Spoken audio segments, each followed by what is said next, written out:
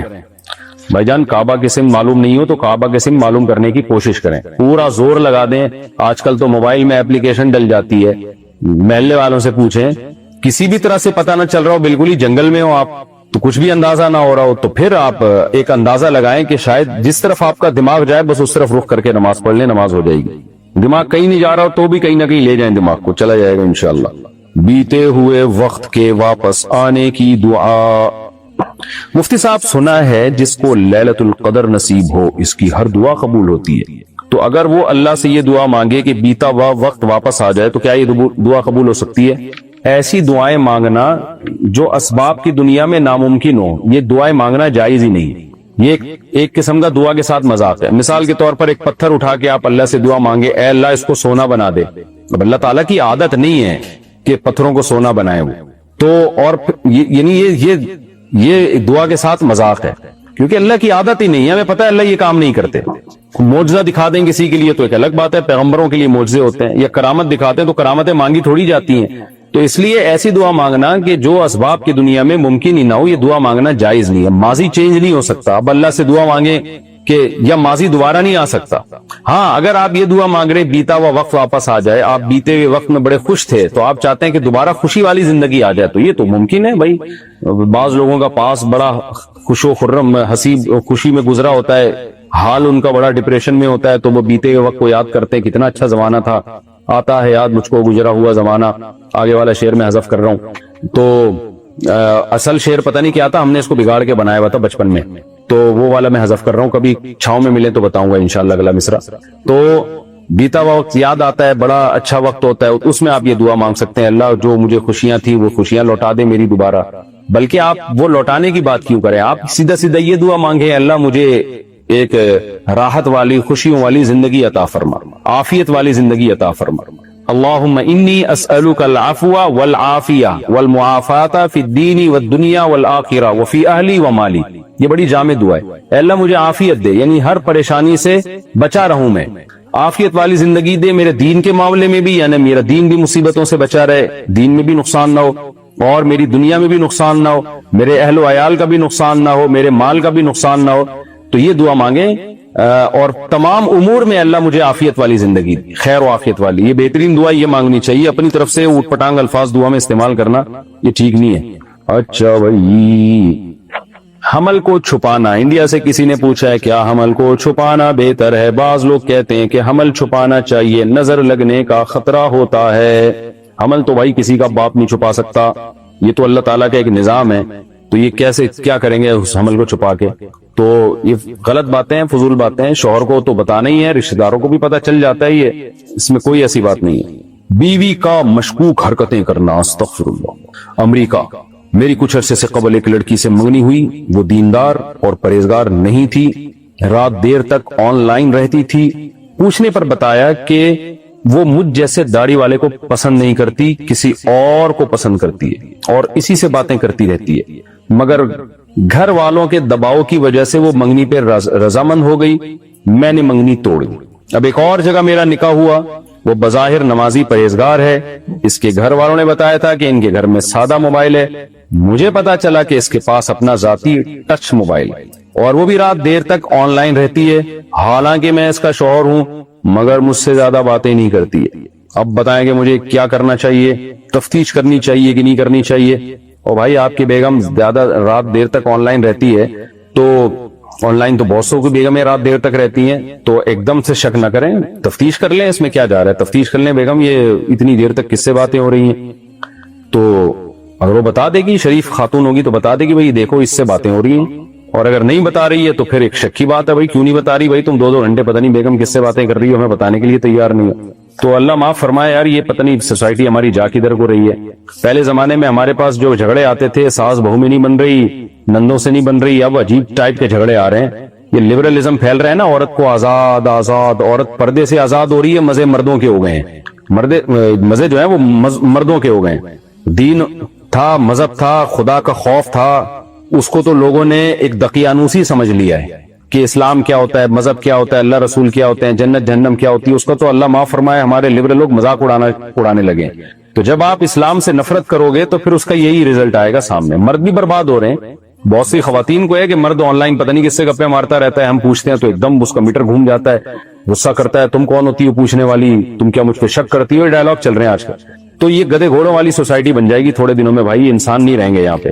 تو آپ نہ فالو کرو بھائی مغربی کلچر کو، اسلام کو فالو کرو۔ مغرب کے پاس تہذیب نہیں ہے، تہذیب اسلام کے پاس ہے۔ مغرب کے پاس سائنس اور ٹیکنالوجی ہے کہ اس سے ٹیکنالوجی اور سائنس تو لو آپ، تہذیب مغرب سے لینے کی ضرورت نہیں ہے آپ کو۔ حالت حیض میں تلاوت و ذکر کرنا، میرا سوال یہ کہ کیا میں مینسس کی حالت میں موبائل سے دیکھ کر کوئی سورت پڑھ سکتی ہوں؟ قرآن کی تفسیر تلاوت یا تفسیر سن سکتی ہوں؟ جو صورتیں یاد ہیں، دعائیں، درود شریف، آیت الکرسی، کیا وہ زبانی پڑھ سکتی ہوں؟ دیکھیں، حالت حیض میں صرف قرآن مجید کی آپ زبان سے تلاوت نہیں کر سکتی، باقی تسبیحات بھی کر سکتی ہیں، آپ قرآن کی تلاوت سن بھی سکتی ہیں، موبائل پہ مطالعہ بھی کر سکتی ہیں قرآن کا، یعنی دیکھ کے، زبان سے نہ قرآن کی تلاوت کریں، ویسے پڑھ سکتی ہیں ایسے دل میں، تو یہ سب جائز ہے۔ اسی طرح قرآن کی وہ آیتیں جن کا کوئی دعا سے تعلق ہے یا دم وغیرہ رقیہ سے تعلق ہے، وہ بھی پڑھی جا سکتی ہیں، قرآن کی نیت سے نہیں، آپ دعا کی نیت سے پڑھیں۔ جیسے قرآن میں جو دعائیں ہیں، آیت الکرسی ہے، وہ آپ پڑھ سکتی ہیں، قرآن کی نیت سے نہیں بلکہ ایک دعا کی نیت سے۔ تو آیت الکرسی بھی پڑھی جا سکتی ہے دعا کی نیت سے، سورہ فاتحہ بھی، ربنا آتنا فی الدنیا حسنہ، یہ جو دعائیں ہیں قرآن مجید کی مشہور، یہ بھی پڑھ سکتی ہیں، درود شریف بھی پڑھ سکتی ہیں، صرف قرآن کی زبان سے تلاوت نہیں ہو سکتی۔ بچوں کی دینی تربیت کے لیے کون سی کتاب پڑھیں؟ یہ میں سوال کا بعد میں جواب دوں گا۔ تعدیل ارکان، اس میں اور بھی حضرات سے مشورہ کر کے جواب دوں گا انشاءاللہ۔ تعدیل ارکان چھوڑنے کا حکم۔ عامرہ صاحبہ امریکہ سے پوچھتی ہیں، میرا سوال یہ ہے کہ کیا نماز میں تعدیل ارکان چھوڑنے سے سجدہ سہو لازم آئے گا؟ نہ، اگر آپ نے نماز اتنی جلدی پڑھی کہ ابھی جیسے رکوع میں کم از کم ایک دفعہ سبحان ربی العظیم کے بقدر بھی آپ نے سکوت نہیں کیا، اس میں قرار نہیں کیا، اور ایک دم اسپیڈ سے، تو نماز واجب الاعادہ ہوتی ہے، سجدہ سہو سے اس کی تلافی نہیں ہوتی۔ تو ٹھگا ٹھگ جو نماز پڑھ رہے ہوتے ہیں نا، ابھی صحیح طرح ناک سجدے میں ٹکی نہیں ہے، اور اتنی تعدیل ضروری ہے کہ کم سے کم ایک دفعہ سبحان ربی الاعلی تسلی سے انسان کہہ لے۔ اس سے بھی جلدی کوئی سجدہ کرتا ہے تو وہ واجب الاعادہ ہے نماز اس کی۔ لیکن سنت موقدہ کیا ہے کہ کم سے کم 3 دفعہ سبحان ربی العظیم، 3 دفعہ سبحان ربی الاعلی، اس کی بقدر رکوع اور سجود میں اطمینان سے سجدہ کیا جائے، کم سے کم۔ والدہ نے خالہ کی بیٹی کو غلطی سے دودھ پلا دیا۔ انڈیا سے کسی نے پوچھا، میری والدہ نے میری خالہ کی لڑکی کو غلطی سے رات کے اندھیرے میں دودھ پلا دیا تھا، کیا میرا اس سے نکاح ہو جائے گا کہ نہیں؟ میں اس کو پسند کرتا ہوں، مجھے پہلے نہیں پتا تھا کہ اس نے میری والدہ کا دودھ پیا ہے، کیا غلطی سے پلانے کی وجہ سے کوئی معافی نہیں ہوگی؟ دیکھیں، آپ کی خالہ کی لڑکی اگر 2 سال سے چھوٹی تھی اور پھر آپ کی والدہ نے اس کو دودھ پلا دیا، چاہے جان کر پلایا ہو یا غلطی سے پلایا ہو، تو وہ اب آپ کی بہن بن چکی ہے، آپ اس سے شادی نہیں کر سکتے۔ اور اگر اس کی عمر 2 سال سے زیادہ تھی، اسلامی لحاظ سے 2 سال، تو پھر دودھ پلانے سے حرمت ثابت نہیں ہوتی۔ تو اس لیے اگر 2 سال سے کم میں پلائے، بظاہر ایسا ہی لگتا ہے کہ 2 سال سے کم میں پلایا جاتا ہے، تو اندھیرے میں پلایا، روشنی سے پلایا، اس جان کی پلایا، بھولے سے پلایا، آپ کا نکاح اس سے نہیں ہو سکتا۔ عشرہ ذی الحجہ میں اپر لپس اور تھوڑی کے بال کاٹنا۔ مسز فہد کراچی سے پوچھتی ہیں، عشرہ ذی الحجہ میں جب قربانی کرنے والے کو بال اور ناخن نہیں کاٹنے چاہیے، تو کیا کوئی شادی شدہ خاتون اپر لپس وغیرہ یا تھوڑی وغیرہ کے بال جو چہرے پہ آتے ہیں ریموو کر سکتی ہیں؟ ہاں، وہ کر سکتی ہیں، ان کا اس سے تعلق نہیں ہے۔ یہ جو بال حدیث میں آتا ہے کہ نہ کاٹے جائیں، اور یہ مستحب حکم ہے، کوئی لازم حکم نہیں ہے، خوب سمجھ لیں۔ یہ جو حدیث میں آتا ہے نا کہ جو قربانی کرنے والا وہ اپنے بال اور ناخن نہ کاٹے، کوئی واجب نہیں ہے، بہتر ہے کہ نہ کاٹے۔ تو اس میں وہ بال جو عام طور پہ کاٹے جاتے ہیں، جیسے بغلوں کے بال ہیں، یا مردوں کے لیے داڑھی اور مونچھیں تراشنا ہے، یا یہ جو ناخن ہے یہ ہیں، تو یہ جو خواتین کے چہرے پہ بال آتے ہیں اپر لپس وغیرہ، وہ زینت کے لیے، یہ اس میں داخل نہیں ہے۔ خواب میں اللہ کا دیدار ہونے پر اشکال۔ محمد الیاس در آدم خیل سے پوچھتے ہیں مفتی صاحب میرا ایک سوال ہے کہ لوگ کہتے ہیں کہ فلاں بندے کو خواب میں اللہ کا دیدار نصیب ہوا، تو اگر ان کو دیدار نصیب ہوتا ہے تو موسیٰ علیہ السلام کو اللہ کا دیدار کیوں نصیب نہیں ہوا؟ اللہ نے ان سے کہا کہ دنیا میں آنکھوں میں اتنی طاقت ہی نہیں کہ وہ مجھے دیکھ سکیں۔ ایک عالم سے سنا ہے کہ امام احمد بن حنبل کو خواب میں اللہ کا دیدار نصیب ہوا جس میں انہوں نے اللہ سے گفتگو کی، تو اگر ان کو دیدار نصیب ہوا تو موسیٰ علیہ السلام تو پیغمبر ہیں، ان کے لیے پیکج کیوں نہیں تھا؟ بھائی آپ کے سوال میں ہی آپ کا جواب موجود ہے۔ موسیٰ علیہ السلام جاگتی حالت میں اللہ کا دیدار کر رہے تھے، اس لیے اللہ نے کہا کہ لن ترانی، یہ ممکن نہیں ہے۔ خواب تو خواب ہے نا، خواب میں تو کچھ بھی ہو سکتا ہے۔ تو امام احمد بن حنبل سے تو صحیح سند سے ثابت ہے یہ بات کہ وہ خواب میں اللہ کا انہوں نے دیدار کیا۔ تو خواب میں دیدار ایک الگ چیز ہے، وہ عالم خواب ہے۔ خواب میں آپ جنت میں بھی گھوم رہے ہوتے ہو، بعض دفعہ خواب میں آپ امریکہ جا کے آ جاتے ہو، تو خوابوں کی دنیا الگ ہے۔ خواب میں نبی صلی اللہ علیہ وسلم کا بھی تو دیدار ہوتا ہے نا، تو کیا جاگتی حالت میں ہو سکتا ہے؟ ظاہر ہے جاگتی میں نہیں ہو سکتا۔ آپ کوئی کہے کہ یہ کیا بات ہے فلاں بزرگ کو خواب میں اللہ کا دیدار ہو گیا اور وہ فلاں تو اس سے بھی بزرگ بڑے بزرگ ہیں، ان کو جاگتی میں کیوں نہیں ہوا؟ تو ہم کہیں گے بھائی جاگتی حالت میں نہیں ہو سکتا، خواب میں ہو سکتا ہے۔ تو اہل سنت والجماعت کا عقیدہ ہے کہ خواب میں اللہ کا دیدار ہو سکتا ہے، لیکن ان جاگتی آنکھوں سے آپ نہیں دیکھ سکتے، اور فضیلت بڑی جو ہے اصل میں تو جاگتی حالت میں دیکھنے کی ہے نا، تو وہ ممکن نہیں ہے۔ بیرون ممالک کی سپر مارکیٹ میں ملازمت کرنا، شبیر صاحب اٹلی سے پوچھتے ہیں میں ایک سپر مارکیٹ میں کام کرتا ہوں، یہاں شراب اور سور بھی ہے، میرا کام صرف نیچے فرش کی مشین سے صفائی کرنا ہے، کیا یہ کام میرے لیے حلال ہے یا حرام؟ مفتی صاحب نہ تو یہ ریسٹورنٹ ہے نہ ہوٹل ہے، یہ سپر مارکیٹ ہے جس میں سب کچھ ملتا ہے، اس میں 3% شراب اور 3% سور ہوگا، باقی حلال چیزیں۔ تو میرا کام شراب کو ہاتھ لگانا ہے، نہ میرا کام سور کو ہاتھ لگانا ہے۔ تو آپ کا کام جائز ہے بھائی، نہ آپ شراب بیچ رہے ہو نہ سور بیچ رہے ہو، آپ صرف جنرل اسٹور کی صفائی کر رہے ہو، صفائی تو کہیں بھی کی جا سکتی ہے، تو جائز ہے آپ کا کام، آپ اس میں بے فکر رہیں، آپ کی ارننگ حلال ہے۔